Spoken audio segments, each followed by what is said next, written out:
5ই আগস্টের পরে ওনাকে রাখার কোনো অবকাশ ছিল না। কিছু ব্যক্তির জন্য তাকে রাখতে হয়, আমি যতটুকু মনে করি। ইনি সকল কলকাতা নেড়েছেন, সকল অশান্তি সৃষ্টি করেছেন। আমরা চাই এখন রাইট টাইম। অনেক রিউমার আছে, আমরা রিউমারের প্রতি আমরা সমর্থন দিব না, বাট ওনাকে আমাদের গ্রেপ্তার করতে হবে। অনেক কিছু জানার আছে আমাদের। এই অনৈতিক ব্যক্তি ভারতের তাবেদার, এই অনৈতিক ব্যক্তি শেখ হাসিনার তাবেদার। যে রিউমারগুলি প্রত্যেকে আসতেছে, উনি মোবাইলে কথা বলেছেন, টেলিফোনে কথা বলেছেন শেখ হাসিনার সাথে। আপনারা একটু ভাবেন, এই সময় আমাদের পান্না সাহেব অ্যাডভোকেট, উনি একজন জেনারেলকে গালি দিচ্ছেন কুত্তার বাচ্চা বলে। আমি কুত্তার বাচ্চাটা ওনার জন্য উৎসর্গ করলাম। ঠিক, এই দালাল, এরাই হলো আসল দালাল।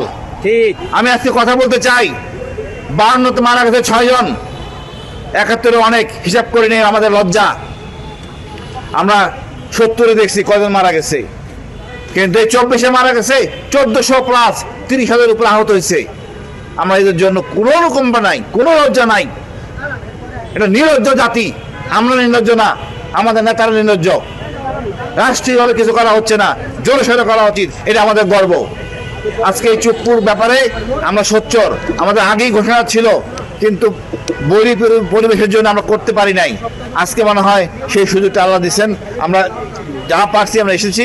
আমাদের প্রতিবাদ হলো চুপ্পুকে গ্রেপ্তার করতে হবে।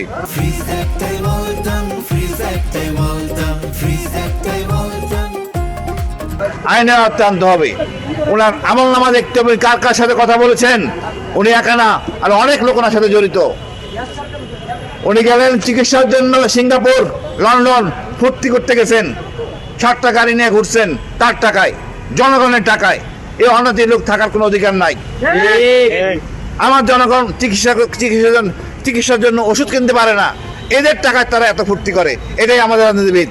আমি মনে করি কঠোর হইতে হবে আমাদের। চুপ্পুকে গ্রেপ্তার করতে হবে। চুপ্পুকে ছাড় দিলে সরকারকে আমরা দায়ী করবো, আমরা স্বরাষ্ট্রমন্ত্রীকে দায়ী করবো।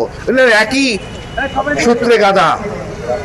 এই আসালাম বলেন, এই চুপ্পু বলেন, এর অনৈতিক ব্যক্তি দেশটাকে শেষ করে দিছে।